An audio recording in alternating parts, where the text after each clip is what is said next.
Hello प्यारे विद्यार्थियों, साथियों, मौलिक अधिकार की क्लास के तहत आज हम चर्चा करने जा रहे हैं स्वतंत्रता के मौलिक अधिकार के तहत अनुच्छेद 21। पिछली क्लास में अपने समानता के मौलिक अधिकार और स्वतंत्रता के मौलिक अधिकार के अनुच्छेद 20 तक अपन चर्चा कर ली थी। अब अनुच्छेद जो 19 और जो 20 था उसमें नागरिकों को जो स्वतंत्रता दी गई थी उस पर अपन चर्चा की थी विस्तार से। और अनुच्छेद 20 था अपराध के लिए दो सिद्धि के संबंध में संरक्षण, वो अनुच्छेद 20 था, उस पर अपने चर्चा पिछली क्लासों में की। आज की क्लास में अपन देखने जा रहे हैं अनुच्छेद 21 और अनुच्छेद 21 का क्या है। अनुच्छेद 22 को अगली क्लास में लेंगे। तो अनुच्छेद 21 जो है ये है प्राण और दैहिक स्वतंत्रता। प्राण और दैहिक स्वतंत्रता। प्यारे विद्यार्थियों, ये जो अनुच्छेद है ये सबसे महत्वपूर्ण है अपन को प्राण और दैहिक स्वतंत्रता से संबंधित। तो अनुच्छेद जो 21 सामान्य तौर पर साधारण सी भाषा में यदि बात करें तो प्राण और दैहिक स्वतंत्रता का अधिकार है वो अनुच्छेद 21 में। अब इसमें क्या कहा गया है? अनुच्छेद 21 ये कह रहा है कि किसी भी व्यक्ति को विधि द्वारा स्थापित प्रक्रिया के आधार पर ही उसको प्राण या दैहिक स्वतंत्रता से वंचित किया जा सकता है, अन्यथा नहीं। यानी किसी भी व्यक्ति को विधि द्वारा स्थापित प्रक्रिया से प्राण और दैहिक स्वतंत्रता से वंचित किया जा सकता है। तो ये अनुच्छेद ये कह रहा है किसी व्यक्ति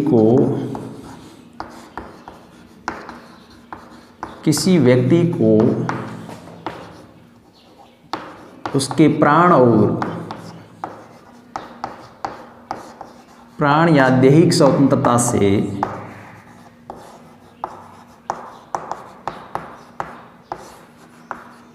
विधि द्वारा स्थापित प्रक्रिया से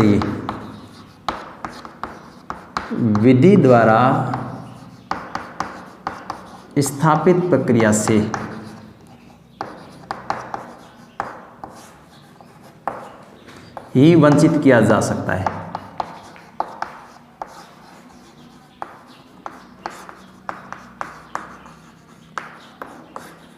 अन्यथा नहीं।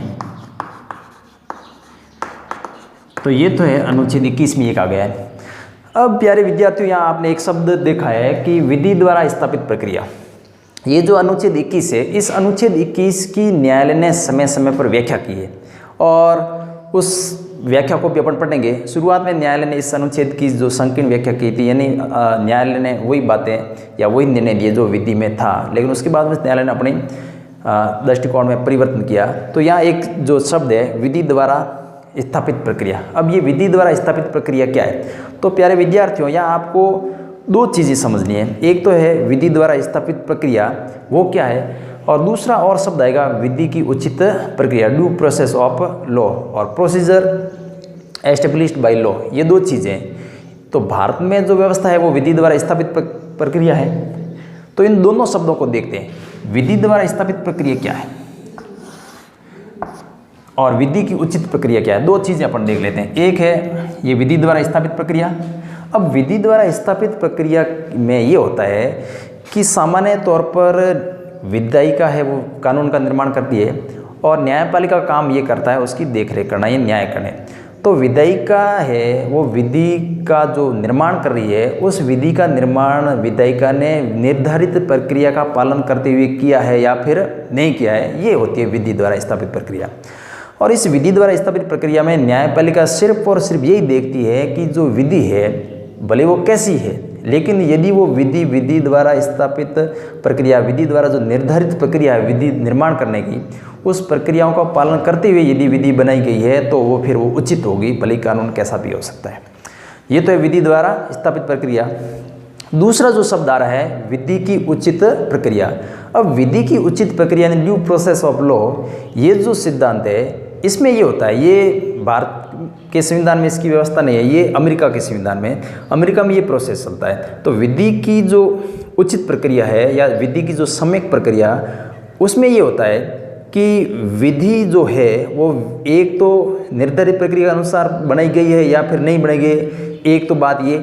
दूसरा उसमें ये देखा जाता है कि विधि उचित है या फिर नहीं है, विधि तर्कपूर्ण है या फिर नहीं है, विधि औचित्यपूर्ण है या फिर नहीं है, विधि जो ऋजु है या नहीं है, ऋजु का मलवा सरल और बोधगम्य, या जो विधि है वो प्राकृतिक जो सिद्धांत है उस प्राकृतिक सिद्धांतों के अनुसार बनाई गई है या फिर नहीं। कहने का मतलब हर पहलू का पर जांच की जाती है, तो वो होती है विधि की उचित प्रक्रिया। तो अनुच्छेद 21 के तहत शुरुआत में न्यायालय ने संकुचित दृष्टिकोण अपनाया और विधि द्वारा स्थापित प्रक्रिया के अनुसार ही अपने जो भी निर्णय थे वो किए। लेकिन धीरे धीरे बाद में मेनका गांधीवाद से यदि देखें तो उसके बाद में न्यायपालिका ने विधि द्वारा स्थापित प्रक्रिया के साथ साथ में विधि की उचित प्रक्रिया का पालन करने हुए। तो कहने का मतलब प्रत्यक्ष रूप से यदि अपन देखें तो संवैधानिक व्यवस्था तो यही है कि विधि द्वारा स्थापित प्रक्रिया ही है, लेकिन व्यावहारिक दृष्टिकोण से यदि अपन देखें तो अब न्यायपालिका विधि की उचित प्रक्रिया की तरफ चल पड़ी है। न्यायपालिका जो भी निर्णय देती है वो विधि की उचित प्रक्रिया के अनुसार ही दे रही है। तो यहाँ अपन दो चीज़ देखी, एक तो विधि द्वारा स्थापित प्रक्रिया क्या थी और दूसरा था विधि की उचित प्रक्रिया। देखो ये विधि द्वारा उचित, दूसरा है विधि की उचित प्रक्रिया या सम्यक प्रक्रिया। सामान्य तौर पर यदि देखें तो ये विधि द्वारा उचित प्रक्रिया ये अमेरिका से ली गई, यानी ये अमेरिका का कॉन्सेप्ट है। ये है वो जापान से, और कई तरह आपको ब्रिटेन भी लिखा हुआ मिल रहा है। दोनों कुछ किताबों में जापान है, कुछ में ब्रिटेन है, ज़्यादातर ये जापान है। अब देखो इसमें दोबारा लिखने की जरूरत नहीं, क्योंकि इसमें मैंने आपको समझा दिया है। सिर्फ और सिर्फ ये देखा जाता है कि विधि है वो प्रक्रिया के अनुसार है कि नहीं। विधि प्रक्रिया के अनुसार, यानी विधि का निर्माण है वो प्रक्रिया के अनुसार किया गया है या फिर नहीं है। और इसमें ये देखा जाता है, एक तो ये विधि है वो प्रक्रिया के अनुसार है कि नहीं है, यानी विधि का निर्माण है। न्यायपालिका इसमें सिर्फ यही देखती है, इसमें देखो विधि का निर्माण प्रक्रिया के अनुसार किया गया है कि नहीं किया है, एक तो ये। दूसरा विधि औचित्यपूर्ण है या फिर नहीं है, औचित्यपूर्णता के पर देखती है, ठीक है। तीसरी बात न्यायपालिका ये भी देखती है विधि है वो तर्कपूर्ण है कि नहीं है या तर्कसंगत, ये भी बात इसके अंतर्गत न्यायपालिका देखती है। और इसके साथ साथ न्यायपालिका ये भी देखती है ये जो प्राकृतिक अधिकार है, प्राकृतिक सिद्धांतों का पालन कर रही है या फिर नहीं कर, कहने का मतलब हर पहलू पर देखी जाए। अब इसके संबंध में आपको दो केस देखने हैं। एक केस था ए.के. गोपालन, यहाँ लिख देता हूँ।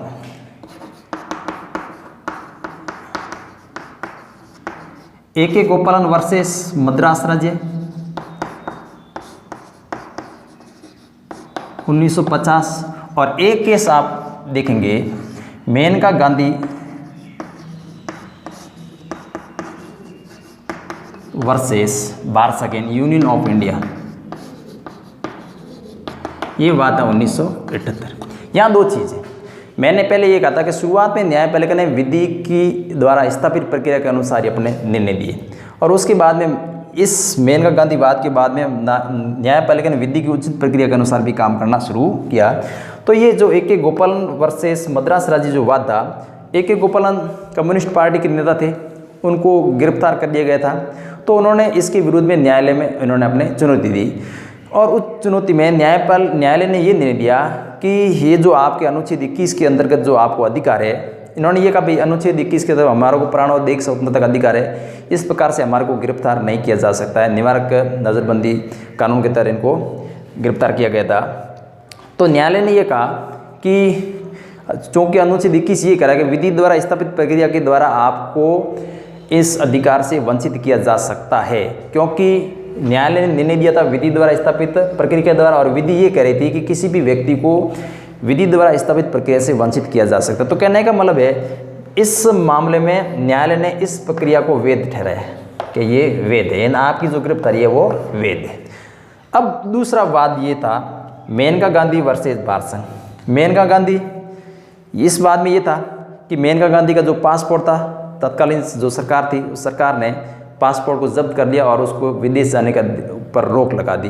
तो मामला कोर्ट में गया, तो कोर्ट में जाने के बाद में कोर्ट ने ये निर्णय दिया कि किसी भी व्यक्ति को उसके स्वतंत्र रूप से प्राण और देह स्वतंत्रता से वंचित नहीं किया जा सकता। उसका वो अधिकार है कि भाई कहाँ पर घूमना है, कहाँ पर जाना है, ये उसका अधिकार है। तो यहाँ माननीय न्यायालय ने अपना जो प्रारंभिक जो ये दृष्टिकोण था, इसमें जो निर्णय दिया उसको उलटते हुए ये कहा कि विधि द्वारा स्थापित प्रक्रिया के साथ साथ में ये भी देखा जाना जरूरी है कि विधि वो उचित है या फिर नहीं है। तो इस वाद में न्यायालय ने ये विधि की उचित प्रक्रिया का पालन किया, यानी विधि है वो स्थापित प्रक्रिया के साथ साथ में उचित भी होनी चाहिए, तर्कसंगत भी होनी चाहिए और वो अधिकारों के अनुसार होना चाहिए। इन प्राकृतिक सिद्धांतों का पालन करते हुए बनाई जानी चाहिए, क्योंकि ये विदेश जाने का जो अधिकार है वो खुद का है, इससे कोई ज़्यादा प्रभाव नहीं पड़ने वाला, इसलिए ये विदेश जाने का जो अधिकार है वो अनुच्छेद 21 के तहत वैध है। तो न्यायपालिका ने यहाँ ये विधि की उचित प्रक्रिया का सिद्धांत दिया और उसके साथ हम प्राकृतिक सिद्धांत के अनुसार विधि का होना चाहिए। तो ये जो बात था उस पर अपन ने देखा कि ये दो वाद, इस वाद में न्यायालय ने इस प्रक्रिया को अपनाया, इस वाद के बाद में न्यायालय, तो इसके बाद में न्यायालय वर्तमान में जो भी सामान्य तौर पर अप्रत्यक्ष से ही विधि की उचित प्रक्रिया के अनुसार ही निर्णय करती है। तो भारत में वैसे है तो विधि द्वारा स्थापित प्रक्रिया, लेकिन सामान्य तौर पर अब यदि देखें तो न्यायपालिका की जो भी इनके बाद में जजमेंट आए तो वो न्यायालय है वो विधि द्वारा स्थापित प्रक्रिया के साथ साथ में विधि की उचित प्रक्रिया को ध्यान में रखते हुए कार्य करती है। तो ये तो हो गया प्राण और दैहिक स्वतंत्रता के अंतर्गत। अब थोड़ा और आगे देखते हैं, इसको थोड़ा और आगे लेकर जाते हैं कि विधि अनुच्छेद 21 में और क्या है। अनुच्छेद 21 ये कह रहा है आपको प्राण और दैहिक स्वतंत्रता है, तो क्या अनुच्छेद 21 में प्राण और दैहिक स्वतंत्रता में जीवन जीने के साथ साथ में मरने का अधिकार शामिल है या फिर नहीं है? तो एक वाद हुआ था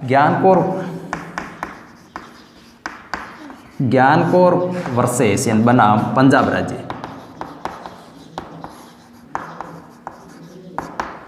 ज्ञानकौर वर्सेस पंजाब राज्य वाद में न्यायालय ने यह निर्णय दिया कि जीवन जीने के अधिकार में मरने का अधिकार शामिल नहीं है।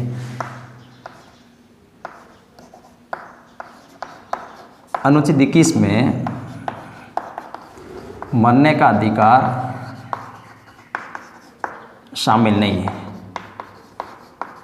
तो यह ऐसा वाद आ सकता है कि किस वाद में ये निर्णय गया, तो जीवन जीने के निर्णय में मरने का या अनुच्छेद 21 जो प्राण और दैहिक स्वतंत्रता है इस अधिकार में मरने का अधिकार शामिल नहीं है। एक और वाद आया था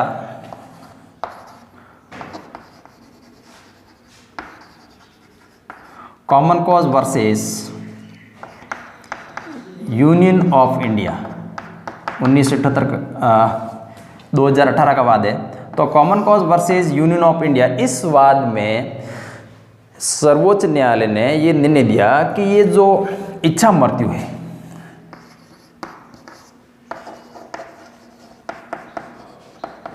इससे संबंधित ये वाद है जिसको अपन कहेंगे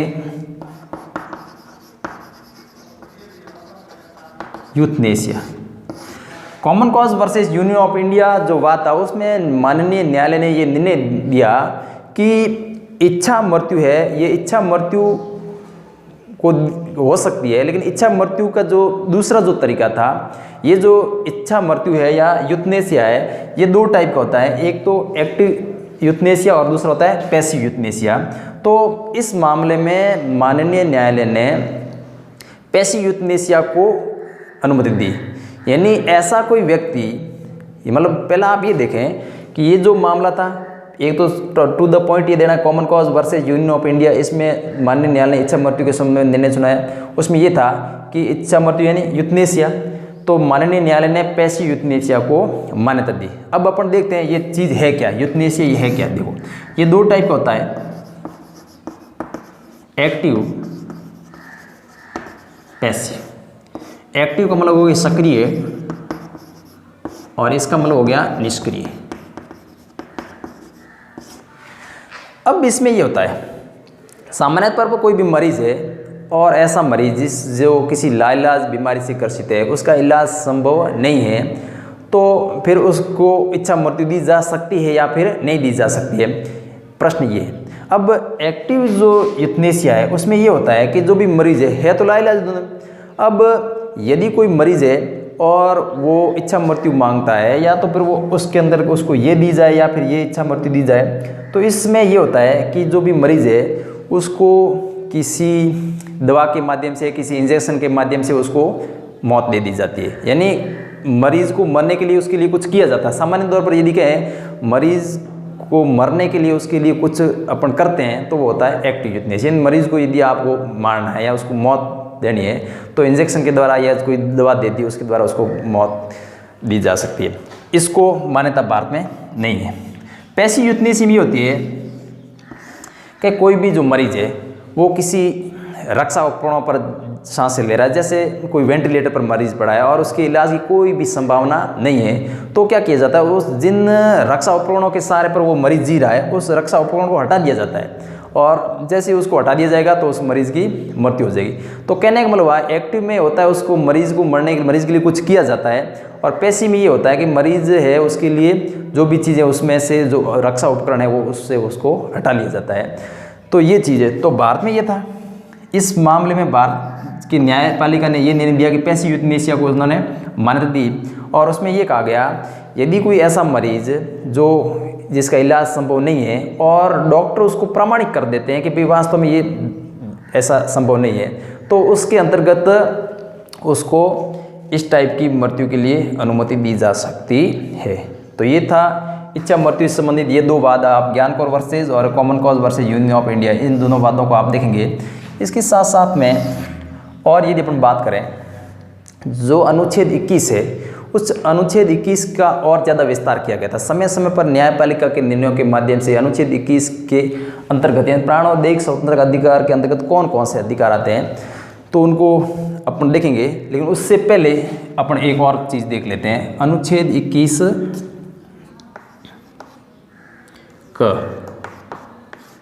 अनुच्छेद 21 तो अनुच्छेद 21 का क्या चीज़ है इसको भी अपन देखते हैं। अनुच्छेद जो 21 का है ये है शिक्षा का अधिकार।